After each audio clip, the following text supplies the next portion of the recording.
Hello everyone, आज हम discuss करेंगे कि यूपीएससी टॉपर रवि कुमार सिहाग से हम क्या सीख सकते हैं जिसके थ्रू आउट हम अपनी प्रिपरेशन को दबाव मुक्त होकर के बेहतर तरीके से कर सकें और प्रथम प्रयास में अपनी सफलता को सुनिश्चित कर सकें। यूपीएससी टॉपर रवि कुमार सिहाग से मॉक इंटरव्यू में एक बार एक क्वेश्चन पूछा गया कि अगर आपका यूपीएससी में नहीं हुआ तो आप क्या करेंगे। सिंपल सी बात है, इस प्रकार के क्वेश्चंस लगभग सभी यूपीएससी एस्पिरेंट से मॉक इंटरव्यू के दौरान पूछे जाते हैं कि अगर आपका यूपीएससी में नहीं हुआ तो क्या होगा। तो रवि कुमार सिहाग ने ये रिप्लाई किया कि अगर यूपीएससी में नहीं होगा तो हम एग्रीकल्चर करेंगे, कृषि करेंगे। और उन्होंने बताया कि हमने ये अपनी यूपीएससी की तैयारी शुरू करते समय ही हमने ये सोच लिया था कि अगर यूपीएससी एग्जाम में मेरा नहीं होता तो हम एग्रीकल्चर करेंगे, कृषि करेंगे। दोबारा यूपीएससी टॉपर रवि कुमार सिहाग से ये पूछा गया कि एक तरफ तो आप बहुत बड़ा सोच रहे हो, आईएएस बनने का सोच रहे हो, यूपीएससी के बारे में सोच रहे हो, एक तरफ तो आप बहुत छोटा सोच रहे हो, कृषि के बारे में सोच रहे हो। तो रवि कुमार सिहाग ने फिर अपना आंसर दिया। उन्होंने कहा कि कृषि में भी हम बहुत अच्छा कर सकते हैं, बहुत बेहतर कर सकते हैं, उसमें बहुत और चांस है अच्छा करने का। और सरकार जो है विभिन्न प्रकार की योजनाएं ला रही है, कृषि को प्रोत्साहित कर रही है, उसमें भी एक अवसर है कि हम बड़ा कर सकते हैं। तो इस प्रकार की सोच रखने का फायदा क्या होता है कि एक देखिए, अब इससे ये पता चलता है कि रवि कुमार सिहाग ने ये विजन अपना क्लियर कर लिया था। नहीं करना है तो यूपीएससी करना है, करना है तो यूपीएससी करना है। ये नहीं कि एक तरफ यूपीएससी कर रहे हैं तो एक तरफ और विभिन्न प्रकार के एग्जाम में अपना समय इन्वेस्ट कर रहे हैं। तो इससे क्या होता है, अगर आप यूपीएससी कर रहे हो और अदर एग्जाम की तैयारी उसी समय कर रहे हो तो आप यूपीएससी पे फोकस होकर तैयारी नहीं कर पाओगे। और ऐसा कब होगा, जब आप यूपीएससी फोकस होकर तैयारी कर पाओगे, जब आपका विजन क्लियर होगा कि नहीं करना तो करना है, केवल यूपीएससी करना है। अगर इसमें नहीं होगा तो आप उसमें उस समय अपना एक माइंडसेट भी करें, नहीं उसके बाद हम ये करेंगे। जैसा कि रवि कुमार सिहाग की बातों से ये स्पष्ट होता है कि उनकी बातों से कि नहीं करना है तो क्या करना है, यूपीएससी करना है। अगर यूपीएससी में नहीं होता है तो उन्होंने अपना एक विकल्प बना लिया कि ये काम करेंगे। अब इससे का फायदा क्या होगा, अगर आपने ये क्लियर कर लिया है कि हमें करना यूपीएससी है और अगर नहीं होगा तो हम ये काम करेंगे, तो आपके अंदर से जो डर होगा फेल होने का वो गायब हो जाता है। आप दबाव मुक्त होकर प्रिपरेशन करते हो, बेहतर तरीके से अपनी प्रिपरेशन करते हो। अगर ये क्लियर नहीं होता, अगर आपके क्लियर नहीं है कि अगर आपके क्लियर नहीं है कि अगर यूपीएससी में नहीं होगा तो क्या, क्योंकि किसी को भी नहीं पता होता, जितने भी यूपीएससी एस्पिरेंट तैयारी करने जाते हैं, कोई फर्स्ट रैंकर हो, फर्स्ट रैंकर से लेकर जितने भी रैंकर, किसी को नहीं पता होता, किसी को नहीं पता होता कि यूपीएससी में उनका हो जाए, किसी को नहीं पता होता। जिस दिन रिजल्ट आता उस दिन किसी को नहीं पता होता कि मैं किसका होगा। लेकिन ये एक विश्वास होता है, एक अंदर से विश्वास होता है कि अगर हम मेहनत करेंगे, ईमानदारी से प्रयास करेंगे तो हो जाएगा। ये इसी विश्वास के साथ लोग तैयारी करते हैं कि मेहनत से, ईमानदारी से 100% अपना देंगे, जो होगा तो देखा जाएगा। ईश्वर के ऊपर छोड़ देते हैं, मेहनत खुद करते हैं और परिणाम के जो रिजल्ट होता है उसके ऊपर छोड़ देते हैं, ईश्वर के ऊपर। अब ये टारगेट बनाते हैं कि नहीं मेहनत से करना है, ईमानदारी से करना है, अपनी तरफ से कोई कमी नहीं करना है। बेहतर एक अगर आप यूपीएससी की तैयारी करो तो एक बेहतर स्ट्रेटजी ये होता है कि अपनी तरफ से कोई कमी नहीं करना, अपनी तरफ से 100% देना है। रिजल्ट का क्या होगा वो तो आपके बस में नहीं, आपके बस में क्या होगा, मेहनत करना है, ईमानदारी से करना है, ये पॉइंट आपके बस में। और आप बेहतर तरीके से ईमानदारी से पूरे वर्ष 1 से 1.5 साल आप मेहनत तभी कर पाएंगे जब आपका विजन क्लियर होगा कि आप यूपीएससी की तैयारी क्यों कर रहे हो। एक क्लियर है कि ये क्लियर है कि क्यों कर रहे हो, और ये क्लियर है कि अगर यूपीएससी में नहीं होगा तो क्या करेंगे। अगर ये नहीं क्लियर है कि अगर यूपीएससी में नहीं होगा तो क्या करेंगे, तो इसमें क्या होगा, तो जैसे आप तैयारी कर रहे हो, क्योंकि इसमें कम से कम 1.5 से 2 साल तो लग ही जाता है, तो बहुत सारी प्रॉब्लम आ रही है। जैसे आप बुक पढ़ रहे हो, एनसीईआरटी पढ़ रहे हो, आप एनसीईआरटी पढ़ रहे हो, स्टैंडर्ड बुक पढ़ रहे हो, आपको समझ नहीं आ रहा है। कभी कभी क्या होता है, देखिए प्रिपरेशन कंटिन्यू ग्राफ आपको ऊंचा नहीं रहता, कभी कभी आपके इस during UPSC preparation up down आते रहते हैं। कभी आप बहुत ज्यादा मोटिवेट होते हैं तो कभी डिमोटिवेट हो जाते हैं। इस प्रिपरेशन में ये भी इंपॉर्टेंट होता है कि अपने मोटिवेशन को बनाए रखें। कभी कभी आपको मोटिवेशन या डिमोटिवेशन का सामना करना पड़ता है, कभी बहुत अधिक मोटिवेट हो जाते हैं, कभी बहुत ज्यादा डिमोटिवेट हो जाते हैं। तो ऐसे में एक डर सा बना रहता है। लेकिन अगर आपका विजन क्लियर नहीं है, आपको ये पता है कि आप यूपीएससी क्यों कर रहे हो और आपको पता है कि अगर नहीं होगा तो हम ये काम करेंगे, लेकिन ये हम अपना ईमानदारी से प्रयास करेंगे, तो इस प्रकार के जो डिमोटिवेशन आपके बीच से बिटवीन आपकी प्रिपरेशन में आते हैं तो उससे आप बच पाते हैं, उससे आप निकल पाते हैं, आगे निकल पाते हैं। जैसे कभी कभी जैसे आप एनसीईआरटी बुक की स्टैंडर्ड पढ़ो, आपको समझ में नहीं आ रहा है, आपको उसमें इंटरेस्ट है, कुछ टॉपिक बहुत डिफिकल्ट होते हैं, जटिल होते हैं। जरूरी नहीं कि आप जितनी टॉपिक आप पढ़ेंगे सब आपको इजीली समझ में आ जाएगा।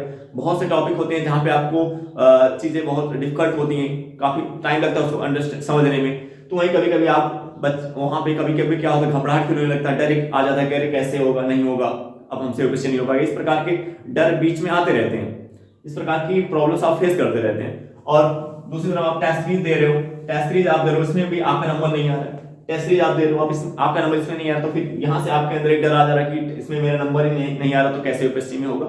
तो इस प्रकार की बहुत सारी प्रॉब्लम्स जब आप 1.5 से 2 साल प्रिपरेशन करते हैं, बहुत सारी प्रॉब्लम आपके सम्मुख आती है, अप डाउन आपके सम्मुख आते रहते हैं। लेकिन अगर आपका ये विजन क्लियर है कि नहीं हमें करना है तो यूपीएससी करना है, अगर नहीं होगा तो हम ये काम करेंगे, तो ये जो अप डाउन जो आपका डाउन फेज आता है आप उससे उभर पाते हो, आप उससे निकल करके आगे बढ़ पाते हो, अपनी प्रिपरेशन को कंटिन्यू यानी अपना मोटिवेशन आप बनाए रख पाते हो।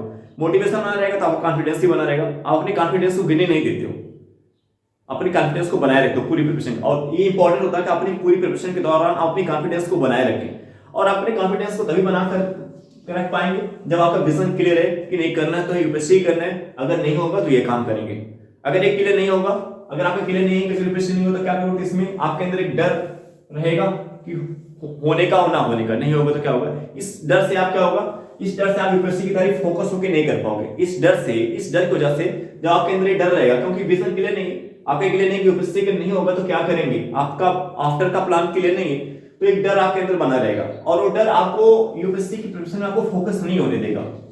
कभी आप पता चला आप 3 महीने यूपीएससी की तैयारी कर रहे हो, यहाँ पे आपको आप डिफिकल्टी फेस कर रहे हो, प्रॉब्लम आ रही है, तो आप चले गए एसएससी करने, यूपीएससी से कहां टेंड करके एसएससी पे, आप 2 महीने यहाँ पढ़ा, अब यहाँ पे नहीं समझ में आ रहा, यहाँ पे प्रॉब्लम हो रही है, तो फिर आप चले गए टीचिंग पे, टीचिंग की तैयारी करने लगे, फिर वहां दिक्कत हो रही है, फिर और आगे लेखपाल की तैयारी करने लगे, बहुत छोटे छोटे जो एग्जाम हो गए, बैंकिंग की प्रिपरेशन करने लगे। यानी अगर आप फोकस होकर के एक काम नहीं कर रहे हो, आपके अंदर एक डर बना हुआ है कि नहीं होगा तो क्या होगा, तो उसको लेकर के आप कभी एसएससी कर रहे हो, कभी टीचिंग की तरफ भाग रहे हो, कभी लेखपाल की तैयारी कर रहे हो, कभी बैंकिंग की तैयारी कर रहे हो, तो विभिन्न प्रकार के एग्जाम में आप इन्वॉल्व हो जा रहे हो। स्टेट पीसीएस में आप अटेंड कर जा रहे हो, स्टेट पीसीएस में चले गए, उसमें अभी और जो पोस्ट होते हैं लोअर पीसीएस उसकी प्रिपरेशन करने लगे, सेमेस्टर की तैयारी करने लगे, तो बहुत सारे एग्जाम की प्रिपरेशन होती है। और आपको पता है हर एग्जाम का अपना एक अलग अप्रोच होता है, उसकी अपनी एक अलग डिमांड होता है। तो अगर आप का विजन क्लियर नहीं है कि हमको करना है कि यूपीएससी करना है, ये क्लियर नहीं है, तो आपने यूपीएससी की तैयारी शुरू किया, और विजन क्लियर नहीं कि हमें करना है यूपीएससी, और ये नहीं करना, ये भी नहीं क्लियर है कि अगर नहीं होगा तो आफ्टर क्या करेंगे, तो ये अगर ये नहीं क्लियर है कि अगर नहीं होगा तो आफ्टर क्या करेंगे, तो इसके कारण से आपके अंदर जो डर होता है वो डर आपको विभिन्न प्रकार के एग्जाम की तरफ टेंड कराता है, यूपीएससी से कभी एसएससी में, कभी लेखपाल की तैयारी, कभी बैंकिंग, कभी टीचिंग, इस प्रकार के विभिन्न एग्जाम में आप इन्वॉल्व हो जाते हो। यानी पूरे वर्ष आप एग्जाम ही देते रहते हो, आप फोकस होकर के स्टडी नहीं कर पाते हो। तो पहला पॉइंट ये, अगर हम इनसे अगर हम आईएएस टॉपर रवि कुमार सिहाग से सीख सकते हैं कि पहले हमें अपने आप का अपना विजन क्लियर करना है कि अगर आप यूपीएससी कर रहे हो, क्यों कर रहे हो, नहीं करना है तो करना यूपीएससी करना है, अगर नहीं होगा तो ये करेंगे। अपना एक प्लान रखो कि अगर इसमें नहीं सफलता मिलेगी तो हम ये काम करेंगे। तो अगर आप ये प्लान रखते हो कि अगर इसमें नहीं हो तो ये काम करेंगे, तो आपको आपके अंदर से डर होता है वो गायब हो जाता है, जो पैनिक आप होते हैं बीच में ड्यूरिंग द प्रिपरेशन, वो डर आपके अंदर से गायब हो जाता है। आप जब डर गायब हो जाता है तो आप खुल करके ओपन होकर खेलते हैं, दबाव मुक्त होकर प्रिपरेशन करते हैं, और जब आप दबाव मुक्त होकर के प्रिपरेशन करेंगे तभी आप प्रत्येक सब्जेक्ट, प्रत्येक टॉपिक अपनी एक बेहतर समझ बना पाएंगे। और पूरे वर्ष अगर आप डर के तैयारी करेंगे, तो आप किसी भी सब्जेक्ट को, किसी भी खंड को अच्छी तरीके से, बेहतर तरीके से प्रिपरेशन नहीं कर पाओगे। और इस कारण से आपका टेस्ट में, सिंपल सी बात है, टेस्ट में नंबर आने के पीछे कारण क्या होता है, तो कहीं ना कहीं ये होता है कि जो सोर्स आपने पढ़ा है उसको अच्छे से रीड नहीं किया, आपने उसका रिवीजन नहीं किया। टेस्ट में नंबर कम आने का मतलब सीधी बात है कि आपने जो सोर्स आप रख रहे हो, आप उसको अच्छे से नहीं पढ़ पा रहे हो, उसको यूपीएससी के अप्रोच से नहीं पढ़ पा रहे हो, उसका मल्टीपल रिवीजन नहीं कर पा रहे हो, तो सिंपल सी बात है टेस्ट नंबर कम आएंगे। और पूरे वर्ष आप प्रिपरेशन डर के कर रहे हो और फोकस होकर नहीं कर रहे हो, कभी यूपीएससी, कभी एसएससी, कभी लेखपाल की तैयारी, कभी बैंकिंग की तैयारी, कभी टीचिंग की तैयारी, 2 महीना उसका, 3 महीना उसका पढ़ लो, तो सिंपल सी बात है कि कहां से नंबर आएंगे। तो अगर आपको एक फोकस स्टडी करना है तो आपका विजन क्लियर होना है। अगर आप यूपीएससी कर रहे हो तो क्लियर है नहीं करना है तो यूपीएससी करना है, अगर नहीं होगा तो ये काम करेंगे। अपना एक प्लान ए आपका क्या है कि यूपीएससी, ए आपका क्या करना है, यूपीएससी करना है। प्लान बी में आपको ये डिसाइड करना है कि अगर ये नहीं होगा तो ये काम करेंगे। जैसे आप ये करोगे, आपके अंदर से जो पूरा डर होगा फेल होने का, वो क्या हो जाएगा, गायब हो जाएगा। तो आप खुद ईमानदारी से मेहनत होकर, फोकस होकर के अपना समय यूपीएससी के स्टडी पे फोकस हो पाओगे। अधिकांश असफलता का, यूपीएससी में असफलता का एक कारण ये भी होता है कि विजन क्लियर नहीं है। जब विजन क्लियर नहीं है तो आप विभिन्न प्रकार के एग्जाम की तरफ अटेंड करते हो। 2 महीना यूपीएससी, 3 महीना एसएससी, 2 महीने लेखपाल की, 4 महीने बैंकिंग की, इधर चले गए, यहाँ से फोकस हटा, स्टेट पीसीएस पे आ गए। यूपीएससी से, स्टेट पीसीएस, एसएससी, फिर इधर यानी विभिन्न एग्जाम में आप इन्वॉल्व हो, फिर आ रहे हो यूपीएससी में, फिर कहीं से किसी का मोटिवेशन सुना, किसी टॉपर को सुना, फिर आ गए यूपीएससी में। 1 महीना 2 महीना मोटिवेट रहे, फिर प्रॉब्लम होने लगी, स्टडी नहीं कर रहे हो, प्रॉब्लम होने लगी, फिर आप चले गए अदर एग्जाम की तरफ। यानी पूरे वर्ष 2 से 3 साल आप अगर यही करते रहोगे तो फिर आप फोकस होकर स्टडी कहां कर पाओगे, तो कैसे सक्सेस मिलेगा। तो ये विजन क्लियर करना है। क्या हम सीख सकते हैं इस यूपीएससी टॉपर रवि कुमार साहब से? हम क्या सीखते हैं? ये सीख सकते हैं कि विजन क्लियर होना चाहिए कि करना है तो यूपीएससी करना है, अगर यूपीएससी में नहीं होगा तो ये काम करना है, ईमानदारी से करेंगे, काम छोटा या बड़ा उससे फर्क नहीं पड़ेगा। जब आपका इंटरेस्ट, आपकी रुचि है कि नहीं ये काम करेंगे, आपको अपने रुचि का एक काम ढूंढना है, जो भी आपको लग रहा है, जो भी आपका एक फील्ड है, आप उसको चूज कर सकते हो कि नहीं हम अगर इस यूपीएससी में नहीं होगा तो हम ये काम करेंगे। एक प्लान भी आपका होना चाहिए, नहीं तो फिर अगर आप एक प्लान, फिक्स प्लानिंग में ये काम करोगे तो इसकी अगर एक आपको क्लियर नहीं होगा तो आप पूरे वर्ष प्रिपरेशन डर डर के करोगे। डर डर के प्रिपरेशन करने से कोई फायदा होने वाला नहीं। आप एक फोकस स्टडी नहीं कर पाओगे, इधर उधर भटकते रहोगे, तो सिंपल सी बात है आपकी प्रिपरेशन बाधित होगी, डैमेज होगी, खराब होगा। तो ऐसे में आपके फेल होने के चांस बहुत ज्यादा बढ़ जाएंगे। लेकिन अगर आपका विजन क्लियर है कि करना है तो करना है, यूपीएससी करना है, चाहे आपने ये करके रखा, चाहे आपने ये दिमाग में रखा कि 3 अटेम्प्ट, 4 अटेम्प्ट, 5, जो आपकी जो डिजायर है कि नहीं, चाहे 1 अटेम्प्ट, चाहे जो भी अटेम्प्ट, चाहे 3 अटेम्प्ट अच्छे से देना है, चाहे 6 अटेम्प्ट अगर आपके पास है तो 6 के 6 अटेम्प्ट हम अच्छे से देंगे, मेहनत से देंगे, ईमानदारी से देंगे, केवल इसी फोकस रहेंगे। अगर इसमें नहीं होगा तो ये काम करेंगे। इस तरीके से अगर आप प्रिपरेशन कर रहे हो तो आपके अंदर की जो जितने भी डर होंगे, जितने भी फियर्स, जो डर आपके अंदर पनपते हैं, वो डर अपने आप गायब हो जाएगा। और जैसे डर गायब होगा वैसे आप अपने पर प्रेशर नहीं लोगे। आपके पूरे वर्ष विजन क्लियर होने का फायदा ये होता है कि आप अगर प्रिपरेशन कर रहे हो कि नहीं कर रहे हो प्रिपरेशन, तो ये फायदा होता है जितनी भी प्रॉब्लम्स आपके सम्मुख आएंगी ड्यूरिंग द प्रिपरेशन, 1 से 1.5 साल 2 साल जो आप प्रिपरेशन कर रहे हो, जितनी प्रॉब्लम्स आएंगी आप उनको मैनेज करने का प्रयास करोगे। अगर विजन क्लियर है तो आपके सम्मुख जितनी भी प्रॉब्लम्स आएंगी ड्यूरिंग द यूपीएससी प्रिपरेशन, आप उसे मैनेज करने का प्रयास करोगे, उससे लड़ने का प्रयास करोगे, लड़ करके आप आगे बढ़ने का प्रयास करोगे। लेकिन अगर आपका विजन क्लियर नहीं है तो आप उस प्रॉब्लम को मैनेज नहीं करोगे, आप उस प्रॉब्लम से भागोगे, दूर भागोगे। और सिंपल सी बात है, जब आप किसी प्रॉब्लम से आप दूर भाग रहे हो तो आपके अंदर किसी प्रॉब्लम को सॉल्व करने का एटीट्यूड नहीं आएगा। अगर आप किसी प्रॉब्लम से भाग रहे हो, आप उसको मैनेज नहीं कर रहे हो, आप उसको सॉल्व नहीं कर रहे हो, तो सिंपल सी बात है कि आपके अंदर किसी प्रॉब्लम को सॉल्व करने का एटीट्यूड नहीं आएगा। और आपको पता है कि आईएएस बनने के बाद, यूपीएससी टॉप करने के बाद जो भी पोस्ट आपको मिलेगी, हर एक पोस्ट में जो भी आप ज्वाइन करोगे वहां पे आपके सम्मुख बहुत अधिक प्रॉब्लम्स आएंगे और उस प्रॉब्लम को आपको खुद सॉल्व करना रहेगा। आपका प्रॉब्लम कोई वहां पे सॉल्व करने नहीं जाएगा।